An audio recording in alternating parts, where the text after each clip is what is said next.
Okay, I think we're ready to start. Primrose Eganor, thank you so much for joining us this afternoon for our conference.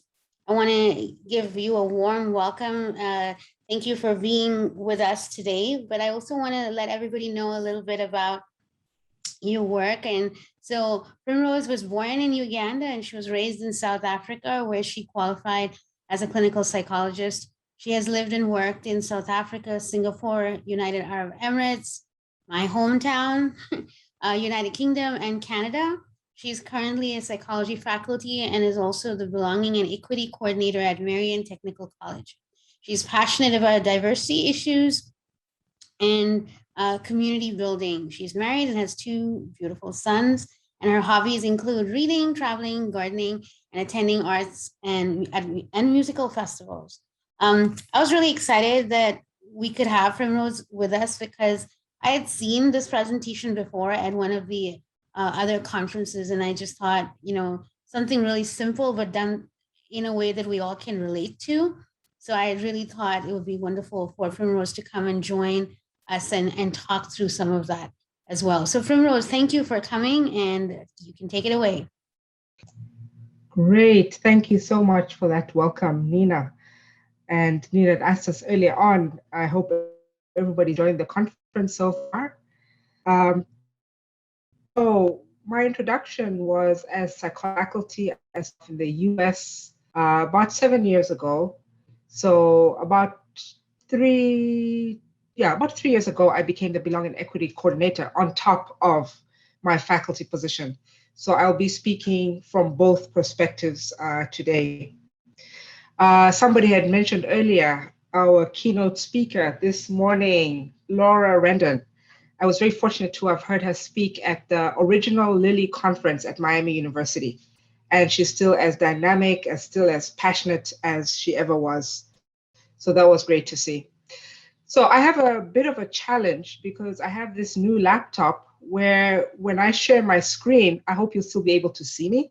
Otherwise, you'll just be able to see my screen. And I'm sorry about that. I can't even see myself. And I like to see myself when I'm presenting, right? I want to be able to see what's going on in this face, what's everybody else doing. But let's see how we go. So I will start off sharing my screen. And what happened to my presentation? Technology. Okay, let me go back to that. Nina, do you happen to have my presentation still? I know I've emailed it to you. Yes, I do, and I can get it. Okay, just in case this doesn't work. I had it just now. We shared it just before everybody came onto the computer. Right. So this is odd, but let us see. Okay, there we go. Let's see if this will work. Get back to Zoom. Okay. There we go. Not too bad. Okay. Okay, can everybody see the screen now? Yes. Okay, great. Can you see me or just the screen? Naomi, you can't see it? Can you see it now, Naomi? No, Naomi had a thumbs down. I can't see her, just the screen. Right. Okay. So sorry about that. It's this new laptop that I still need to figure out. So before we begin, I just wanted to give you a short agenda. We're going to start off by having a brief discussion. Then I will do my presentation. And for number 3, I say there Q&A, but actually I prefer it when people ask questions throughout my presentation. Any questions? I don't believe in, questions are not good enough or I sound dumb asking this question. Absolutely ask any question. Correct me if you feel like you have something else to say, something better to say. I'm always open to that. I am an interactive speaker, and that's what I like to see. So you all have access to the chat. So I would like us to do what I have since learned is called a chatterfall. So basically a chat waterfall is called a chatterfall. I would like to ask you this question and ask you to type in your responses into chat. And when I say press enter or hit enter, then let's all do it together. Okay, so the question is this: when did you first realize that you are different? When did you first realize that you are different? So type there in chat, don't hit enter until I ask everybody to hit enter. And I will actually stop sharing my screen now so that when I tell everybody to hit enter, I actually have access to your responses. So give us about a minute to do that. And thanks to everybody that's joined in. When did you first realize that you are different?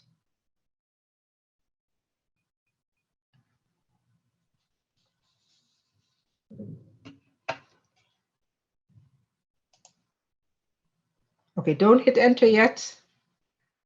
Everybody will, because we tend to respond based on what other people have said to us. So don't hit enter yet. Give us about 10 more seconds to do that. And then we'll all hit enter.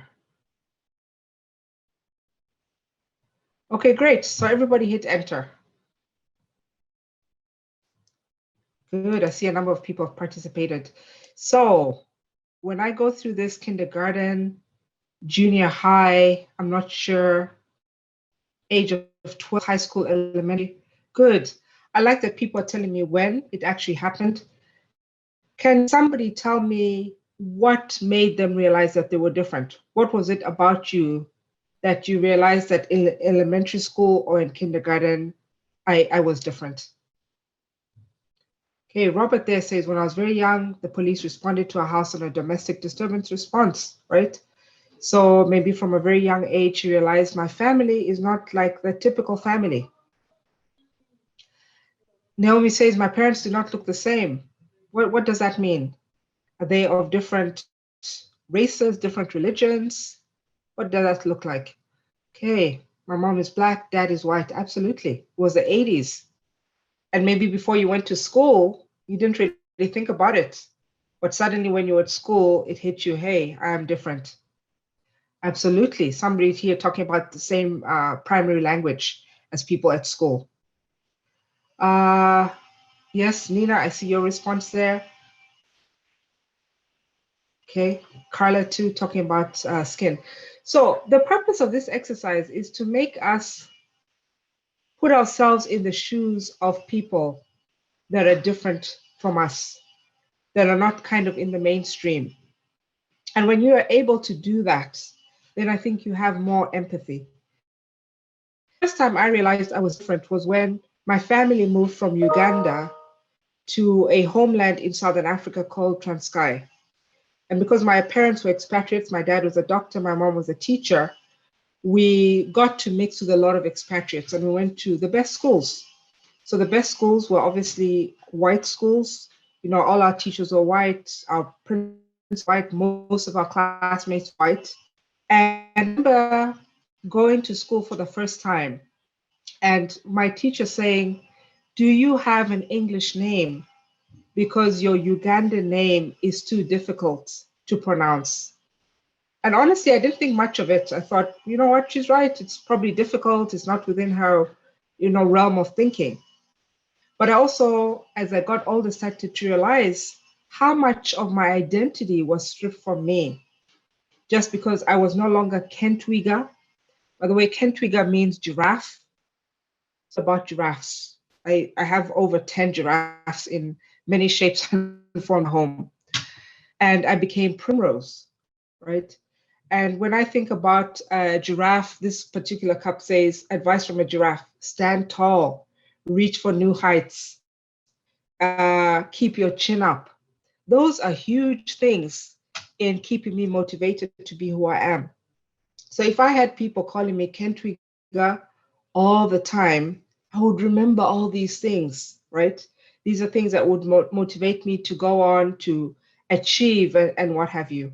But suddenly I became Primrose. Not that there's any issue with Primrose. Primrose was actually a name given to me by my godmother. So it's a special name. It's a very unique name. I think it only became popular after the Hunger Games, right? But that's kind of the space I want you to put yourselves in as I go through this presentation. Another question I present that I'd like to ask is, do you use diverse and inclusive materials in your courses? Yes or no? If no, this is a no shame, no blame session. Just want to have an idea of how many people do this and how many people don't. And if you don't, why not? Say again, no blame, no shame. Just want to know, is it too time consuming? You don't know where to find the materials? What's going on? Almanzar says yes, that's great. Any others? Any other responses? Great. Okay, into my workshops, absolutely. And I like the word that you're saying. Marnie says, I certainly try to. I love that. Caitlin says she's adapting it more. Later on, we're going to talk about being intentional, right? It's so easy, and I'm very guilty of this, to be teaching my class and suddenly I have an idea about something and I'll quickly slip it in. But that was very abstract. It wasn't intentional, right? It should be intentional right from the beginning. So we'll be talking a little bit about that. Yes, I see Gina put there left-handed. Seems silly, but was made fun of. Absolutely. Unfortunately, in some African countries, we still hear of kids having their left hand tied behind their back or beaten on that left hand. I grew up with somebody who had that done to her, and as a result, she's ambidextrous, right? So those things still do happen, unfortunately not. Okay, our professors are confused about what it looks like added into a class. Good, great.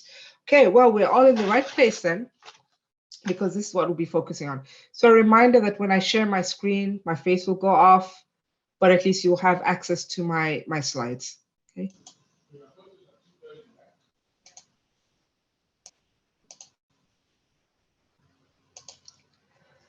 Okay, Nina, are you able to see the screen? Yes. Great.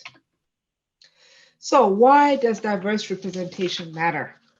And I have a couple of points there that you can read on your own.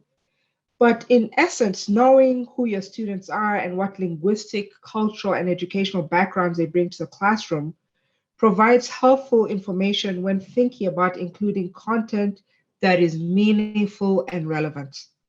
Those are the keywords, meaningful and relevant. When something is meaningful to you and it's relevant to you, it's going to stick. It's going to keep you coming back to hear more. It's going to keep you motivated. And that motivation is hopefully going to help you succeed in your course. So when students see themselves reflected and valued through the course content and are able to make connections to their own lives, they are more motivated to learn and improve in the course, and persistence increases retention and ultimately graduation. In this particular slide, I forgot to include the term, which I recently came across, cultural capital. So cultural capital occurs when students see themselves in the curriculum, the readings, and in class examples. So instructors interested in designing for inclusion should take seriously the task of conveying the message that all students have a place in their field of study as well as in the classroom. And I'm going to break that down into more detail as we go along. So you want to be able to contextualize learning so that analogies are relevant to the student. And again, it will help that content stick and be absorbed and organized. When we do this too, we also help validate different ways of knowing. And I'm going to stop sharing here as I talk about the concept of Ubuntu. Has anybody heard of that concept, Ubuntu? And I'll type it in the chat.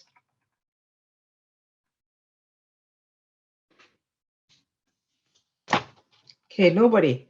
So Ubuntu is an African philosophy, which basically means humanity to others. So Nina, I am me because of who you are, and you are you because of who I am. We don't exist in isolation. We need one another in order to succeed, to do well in life.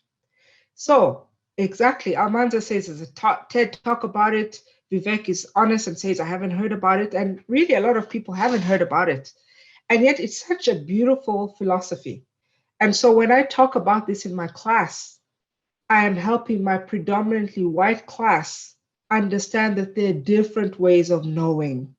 So can you imagine if I had an African student in my class who knows about Ubuntu and hears her teacher mention Ubuntu and proudly explain it, proudly talk about it?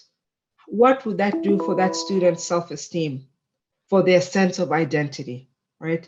So when we do this, we are allowing, we're calling for validating different ways of knowing.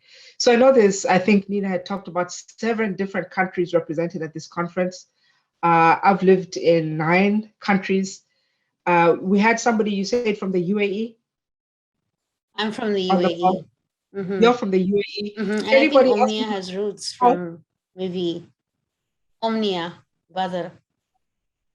Bahrain, nice. And nice. Susan is here, yeah. Okay, great, right? So as we're going through this, I'm sure in all these different countries, all these different cultures, there are these indigenous ways of knowing. And so when we talk about these in our classrooms, especially when we have students that represent that indigenous way of knowing, you are validating to them that, yes, your knowledge also counts, right? So you might not have studied in the US and you might not have an understanding of how things work, but wherever you've come from, there is some knowledge. And when we validate it as professors, lecturers, and teachers, that really helps our students succeed. Okay, I'll go back to sharing my screen.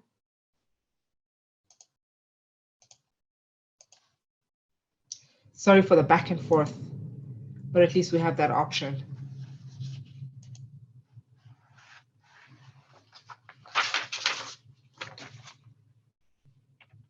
So we're still talking about why does diverse representation matter? Okay, it matters in terms of the content and the visibility of role models. So when students have the opportunity to see and hear from individuals who can serve as potential role models in their field of study, they're encouraged to follow the same path. So who are your guest speakers? Who are the individuals represented in the videos you show in your class? Always be open to include a variety of scholarship and voices. Also acknowledge imbalances in the field. So as a clinical psychologist, when I studied psychology over 30 years ago, and I know I'm aging myself, we always talked about Freud and Piaget. But lately, once I started teaching psychology, we started talking about Carol Gilligan. The question was, where are the women in psychology? Where are the people of color in psychology? So always be aware of that. If I'm in engineering and I'm a professor in engineering and I have females in my class, they need to know that they are successful female engineers. So they might be their own professors, they might come in as guest speakers, and like I said earlier, be represented in videos that you show in class. And unfortunately, we live in a mainstream kind of world. Our world is really geared towards white people. So even myself as a Black person, as a proud Black person, I might add, had this tendency of in videos